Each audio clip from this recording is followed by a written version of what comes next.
ಹಾವೇರಿ ಜೈಲಲ್ಲಿ ಮಾತ್ರ ಅಲ್ಲ, ಬಳ್ಳಾರಿ ಜೈಲಲ್ಲೂ ಕೂಡ ಆರೋಪಿಗಳು ಕಿರಿಕ್ ಮಾಡ್ಕೊಂಡಿದ್ದಾರೆ. ಶಿವಮೊಗ್ಗ ಹರ್ಷ ಕೊಲೆ ಆರೋಪಿಗಳು ಬಳ್ಳಾರಿ ಜೈಲಲ್ಲಿ ದರ್ಬಾರ ಮೆರೀತಾರಂತೆ. ಒಬ್ರೊಬ್ರು ಒಂದೊಂದು ಕತೆ. ಶಿವಮೊಗ್ಗದ ಹರ್ಷನ ಮರ್ಡರ್ ಆರೋಪಿಗಳು, ಹರ್ಷನ ಕೊಲೆ ಆರೋಪಿಗಳು ಬಳ್ಳಾರಿ ಜೈಲಲ್ಲಿದ್ದಾರೆ. ಅಯ್ಯೋ, ಇವ್ರ ದರ್ಪ ಕೇಳಬೇಕು, ನಿತ್ಯ ಒಂದೊಂದು ಸೌಲಭ್ಯ ಕೊಡಬೇಕು ಅಂತ ಹೇಳಿ ದಾಂಧಲೆ ಮಾಡೋದು. ಇದು ಕೂಡ ಉನ್ನತ ಮೂಲಗಳಿಂದ ಸಿಕ್ಕಿರುವ ಖಚಿತ ಮಾಹಿತಿ. ಹಾವೇರಿ ಜೈಲಲ್ಲಿ ಮಾತ್ರ ಅಲ್ಲ, ಬಳ್ಳಾರಿ ಜೈಲಲ್ಲೂ ಹರ್ಷ ಹತ್ಯೆ ಪ್ರಕರಣದ ಒಂದಿಷ್ಟು ಜನ ಇದ್ದಾರೆ. ಬಳ್ಳಾರಿ ಸೆಂಟ್ರಲ್ ಜೈಲಲ್ಲಿ, ಬಳ್ಳಾರಿಯ ಸೆಂಟ್ರಲ್ ಜೈಲಿನಲ್ಲಿರುವಂತಹ ಇವರ ದಾಂಧಲೆಗಳು ಪ್ರತಿನಿತ್ಯ ಒಂದಲ್ಲ ಒಂದು ಸೌಲಭ್ಯ ಕೊಡಬೇಕು ಅಂತಂದ್ರೆ, ಜೈಲು ಅಂತಂದ್ರೆ ಏನು? ಒಬ್ಬ ಆರೋಪಿ ತನ್ನ ಮನ ಪರಿವರ್ತನೆ ಮಾಡ್ಕೋಬೇಕು ಅಂತ ಕಳಿಸ್ಕೊಡುವಂತ ಒಂದು ಕ್ಷೇತ್ರ, ಒಂದು ಜಾಗ. ಆ ಜೈಲಲ್ಲಿ 10 ಜನ ಇದ್ದಾರೆ. ಬಳ್ಳಾರಿಯ ಸೆಂಟ್ರಲ್ ಜೈಲಲ್ಲಿ ಹರ್ಷ ಹತ್ಯೆ ಪ್ರಕರಣದ ಆರೋಪಿಗಳು.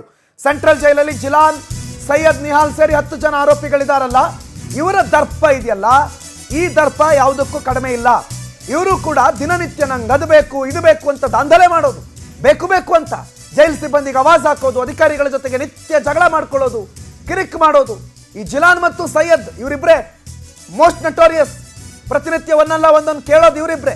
ಉಳಿದವರು ಇದ್ದಾರೆ ಇವ್ರ ಜೊತೆಗೆ, ಆದ್ರೆ ಎಲ್ಲದಕ್ಕೂ ಮೂಲ ಇವರಿಬ್ರು. ಪ್ರತಿನಿತ್ಯ ಹೆಚ್ಚು ದಾಂಧಲೆ ಮಾಡೋರಲ್ಲಿ ಇವರ ಹೆಸರುಗಳು ಬಹಳ ಸ್ಟ್ರಾಂಗ್ ಆಗಿ ಕೇಳಿ ಬರ್ತಾ ಇದೆ. ಇವರೆಲ್ಲ ಕೊಲೆ ಮಾಡಿ ಜೈಲಿಗೆ ಹೋದವರು, ಗ್ಯಾಂಗ್ ರೇಪ್ ಮಾಡಿ ಜೈಲಿಗೆ ಹೋದವರು. ಪಶ್ಚಾತ್ತಾಪ ಅನ್ನೋದು ಇಲ್ಲವೇ ಇಲ್ಲ. ಇವ್ರ ಉದ್ದೇಶನೇ ಕೊಲೆ ಮಾಡೋದು. ಇವರೇನ್ ರೌಡಿ ಶೀಟರ್ಗಳು ಅಂತ ಕರಿತಿರೋ, ದುಷ್ಕರ್ಮಿಗಳು ಅಂತ ಕರಿತಿರೋ, ಪಾಪಿಗಳು ಅಂತ ಕರಿತಿರೋ, ಕೊಲೆ ಆರೋಪಿಗಳು ಅಂತ ಕರಿತಿರೋ, ಬಟ್ ಅವ್ರು ಮಾಡ್ತಾ ಇರೋದು ಮಾತ್ರ ದಾಂಧಲೆ. ಈ ದುಷ್ಕರ್ಮಿಗಳು ಜೈಲಿಗೆ ಹೋದ್ರೂ ಅವರ ಈ ದುಷ್ಟತನ ಇಳಿದಿಲ್ಲ, ಜೈಲಿಗೆ ಹೋದ್ರೂ ಅವರ ದರ್ಪ ದೌಲತ್ತುಗಳು ಇಳಿದಿಲ್ಲ. ನಮಗದು ಬೇಕು ಇದು ಬೇಕು ಅಂತ ಪ್ರತಿನಿತ್ಯ ಜೈಲನ್ನೊಳ್ಳೆ 5 ಸ್ಟಾರ್ ಹೋಟ್ಲು ಅನ್ಕೊಂಡ್ಬಿಟ್ಟಿದ್ದಾರೆ. ಹೋಟೆಲ್ ಫೆಸಿಲಿಟಿಲಿ ಕೇಳ್ದಂಗೆ ಎಲ್ಲ ಕೇಳ್ತಾರಂತೆ. ಈ 10 ಜನ ಆರೋಪಿಗಳಲ್ಲಿ ಒಂದಿಬ್ರು, ಪ್ರಮುಖವಾಗಿ ಜಿಲಾನು ಮತ್ತು ಸೈಯದ್ ನಿಹಾಲ್, ಇವರಿಬ್ಬರಂತೂ ತುಂಬಾ ನಟೋರಿಯಸ್. ಉಳಿದವ್ರು 8 ಜನ ಒಂದು ಪಕ್ಷ ಒಂದು ಟೈಮಲ್ಲಿ ಒಂದು ಸ್ವಲ್ಪ ಆವಾಜ್ ಹಾಕಿದ್ರೆ ಸುಮ್ಮನಿದ್ರೆ, ಈ ಇನ್ನಿಬ್ರು ಇದಾರಲ್ಲ, ನಿಹಾಲ್ ಮತ್ತು ಜಿಲಾನ್, ಇವರಿಬ್ಬರು ಪ್ರತಿನಿತ್ಯ ಒಂದಲ್ಲ ಒಂದು ಕ್ವಾಟ್ಲೆ ತೆಗೆಯೋದು, ಜಗಳ ಮಾಡೋದು, ಅಧಿಕಾರಿಗಳನ್ನು ನಿಂದಿಸೋದು, ಅಲ್ಲಿನ ಜೈಲರ್ಗಳಿಗೆ ಏಕವಚನದಲ್ಲಿ ಕರೆಯೋದು, ಅವರಿಗೆ ಬಾಯಿಗೆ ಬಂದಂಗೆ ಮಾತಾಡೋದು, ಜಾಸ್ತಿ ಮಾತಾಡಿದ್ರೆ ಹಲ್ಲೆ ಮಾಡೋ ಪ್ರಯತ್ನ ಮಾಡೋದು, ಇಂಥದ್ದನ್ನೆಲ್ಲ ಬಳ್ಳಾರಿ ಜೈಲಲ್ಲೂ ನಡೆಸ್ತಾರೆ ಅನ್ನುವಂಥ ಎಕ್ಸ್ಕ್ಲೂಸಿವ್ ಮಾಹಿತಿ ಈಗ ಲಭ್ಯ ಆಗಿದೆ. ಹಾಗಾದ್ರೆ ಯಾರು ಇವರು ಟ್ರೈನರ್ಸ್? ಯಾರು ಇವ್ರಿಗೆಲ್ಲ ಯಾವ ಟ್ರೈನಿಂಗ್ ಕೊಟ್ಟಿದ್ದಾರೆ? ಜೈಲಲ್ಲಿ ಹೋದ್ರೂ ಹಿಂಗಿರ್ಬೇಕು ಹಂಗಿರ್ಬೇಕು ಅಂತ ಯಾರು ಹೇಳ್ಕೊಟ್ಟಿದ್ದಾರಾ? ಎಲ್ಲರದ್ದು ಒಂದೇ ಥರ ಇದ್ದಾಗ, ಮೋಡಸ್ ಆಪರೆಂಡಿ ಸೇಮ್ ಇದ್ದಾಗ ಎಲ್ಲ ಒಂದು ಕಡೆಯಿಂದ ಬಂತ ಈ ಸುದ್ದಿ ಅನ್ನೋದು ಪ್ರಶ್ನೆ ಇಲ್ಲಿ. ವೀರೇಶ್ ಈ ಬಗ್ಗೆ ಮಾಹಿತಿ ಕೊಡ್ತಾರೆ, ನೇರ ಸಂಪರ್ಕದಲ್ಲಿ ಜಾಯ್ನ್ ಆಗಿದ್ದಾರೆ. ವೀರೇಶ್, ಬಳ್ಳಾರಿ ಏನು ಹೊರತಾಗಿಲ್ಲ, ಬಳ್ಳಾರಿ ಜೈಲಿನಲ್ಲಿ ಹರ್ಷನ ಕೊಲೆ ಆರೋಪಿಗಳು 10 ಜನ ದಾಂಧಲೆ ಮಾಡ್ತಿದ್ದಾರೆ ಅಂತ ಏನೇನಾಗಿದೆ ಈ ಪ್ರಕರಣಕ್ಕೆ ಸಂಬಂಧಪಟ್ಟಂತೆ ವೀರೇಶ್? ಹೌದು ಪ್ರಣತ್, ಈ ಒಂದು ಗಣಿ ಜಿಲ್ಲೆಯ ಬಳ್ಳಾರಿಯ ಈ ಒಂದು ಜೈಲ್ ಅಂದ್ರೇನೆ ಸಾಕು, ರಾಜ್ಯ ಮತ್ತು ದೇಶದಲ್ಲಿಯೇ ತನ್ನದೇ ಆದಂತಹ ಮಹತ್ವವನ್ನು ಪಡೆದುಕೊಂಡಿದೆ ಭದ್ರತೆ ಮತ್ತು ಸುವ್ಯವಸ್ಥೆಯ ವಿಚಾರದಲ್ಲಿ.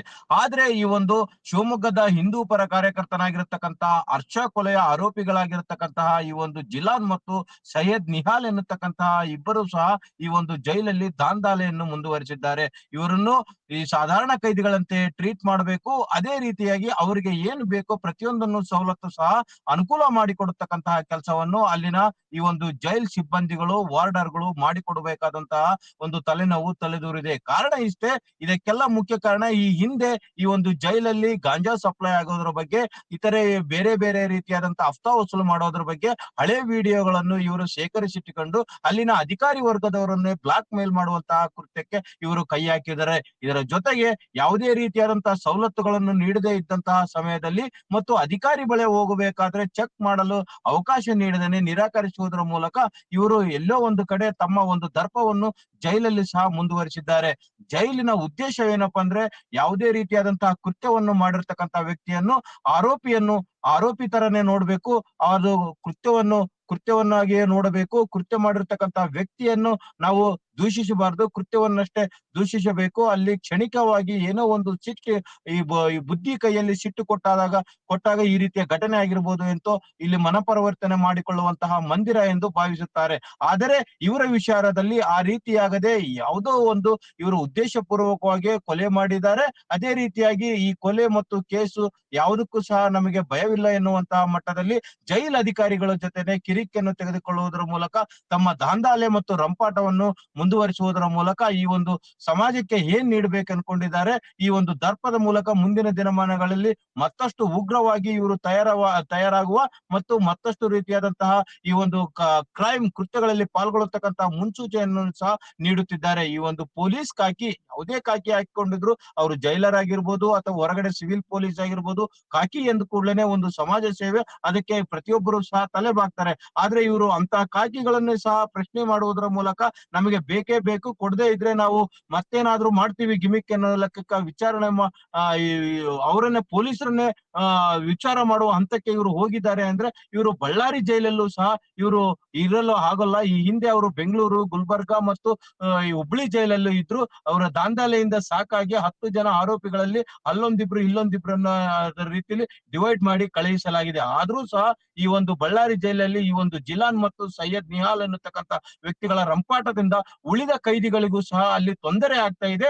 ಅದರ ಜೊತೆಗೆ ಯಾವುದೇ ರೀತಿಯಾದಂತಹ ಒಂದು ಧ್ಯಾನ ಮಾಡ್ಲಿಕ್ಕೆ, ಆಮೇಲೆ ಸಮಯಕ್ಕೆ ಸರಿಯಾಗಿ ಊಟ, ಟೀ ಬೇರೆ ಕೈದಿಗಳಿಗೆ ನೀಡಿದರೂ ಸಹ ಇವರು ರೊಚ್ಚಿಗೆದ್ದು ನಮ್ಮ ಮೂಲಕ ಹೋಗ್ಬೇಕು, ನಮ್ಮಿಂದನೇ ಆಗ್ಬೇಕು ಅನ್ನತಕ್ಕಂತಹ ರೀತಿಯಲ್ಲಿ ತಮ್ಮ ಒಂದು ಬೇಳೆಯನ್ನು ಬೇಯಿಸಿಕೊಳ್ಳುವ ಮತ್ತು ಹಫ್ತಾ ವಸೂಲು ಮಾಡುವಂತಹ ಕಾರ್ಯಕ್ಕೂ ಸಹ ಮುಂದಾಗಿದ್ದಾರೆ ಪ್ರಣವ್.